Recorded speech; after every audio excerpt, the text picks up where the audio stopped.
In a quaint village nestled among rolling hills, there lived a baker named Samuel. Samuel was known far and wide for his delicious bread and, more importantly, for his generosity.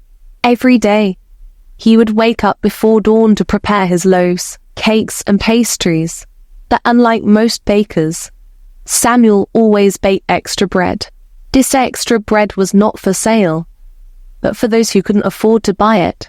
Every evening, the poor and hungry of the village would line up outside his bakery, and Samuel would give each of them a loaf of bread with a warm smile. One sunny morning, a wealthy merchant named Robert moved into the village. Robert was a shrewd businessman who believed in profit above all else. As he set up his new shop, he couldn't help but notice the long line of people outside Samuel's bakery. Curious, he approached Samuel one day and asked, "Why do you waste your resources on those who can't pay? You're running a business, not a charity." Samuel simply smiled and replied, "Everyone deserves to eat, Robert. In helping others, I find joy and fulfillment. Besides, what good is wealth if it isn't shared?" Robert scoffed at Samuel's response and went about his business. He prided himself on his financial acumen and was determined to become the richest man in the village. His shop flourished, attracting customers with its exotic goods and expensive items. Meanwhile, Samuel continued his daily routine of baking and giving, unaffected by the merchant's criticism. Months passed, and the village enjoyed a period of prosperity. But then, disaster struck. A severe drought hit the region, withering crops and drying up water sources. The villagers, who depended on farming for their livelihood, found themselves in dire straits. Food became scarce, and many struggled to make ends meet. Robert, who had always been confident in his wealth, began to feel the pinch as well.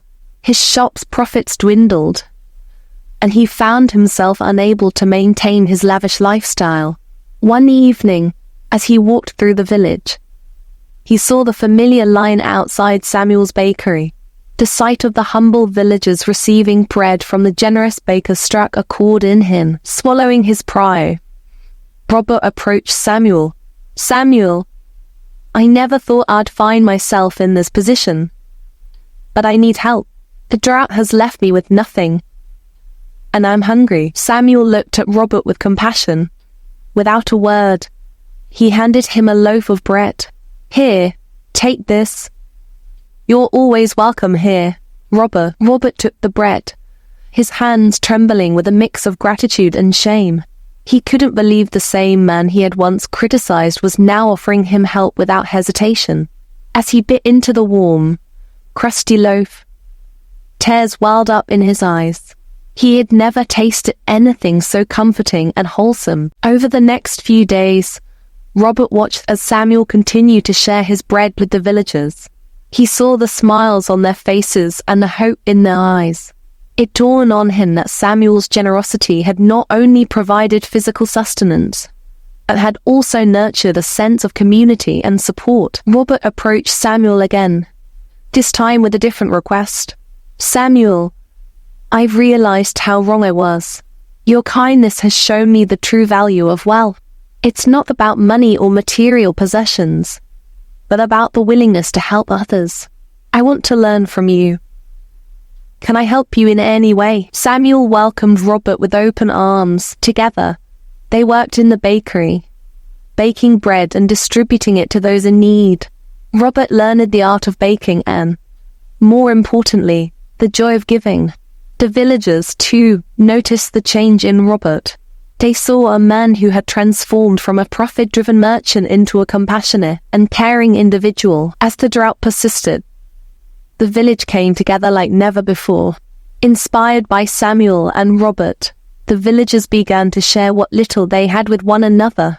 They formed a support network, ensuring that no one went hungry or lacked basic necessities. The sense of community grew stronger, and the village became a beacon of hope in the midst of hardship. One day, as Samuel and Robert were baking together, Robert turned to Samuel and said, "I used to measure wealth by the size of my bank account, But now I see that true wealth is in the friendships we forge and the lives we touch.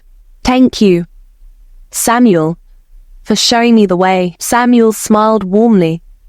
"It's never too late to learn, Robert. Generosity and kindness are the greatest riches one can have.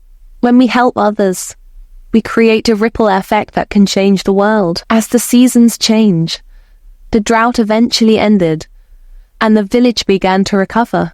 The fields turned green again, and the crops flourished. But the bond that had formed among the villagers remained unbroken. They continued to support one another, knowing that together, they could overcome any challenge. Samuel's bakery thrived, not just as a place for delicious bread, but as a symbol of love and community. Robert, too, found a new purpose in life. He used his business skills to organize community events and fundraisers, ensuring that the village would always have a safety net in times of need. Years later, when Samuel retired, the villagers gathered to celebrate his contribution to their lives. Robert, now a respected leader in the community, spoke at the event. "Samuel taught us that wealth is not measured by what we have, but by what we give." His legacy of generosity and kindness will live on in our hearts and in this village forever. The village continued to prosper, not just because of the end of the drought, but because of the spirit of generosity that Samuel had instilled in them. The villagers never forgot the lesson that wealth is best measured not by one's possessions, but by the willingness to share and support one another. And so, the story of Samuel the baker and Robert the merchant became a cherished tale in the village, passed down through generations as a reminder of the power of kindness and the true meaning of wealth. Thank you for watching and listening. Your support means a lot. I hope you enjoyed it, and I look forward to sharing more with you in the future.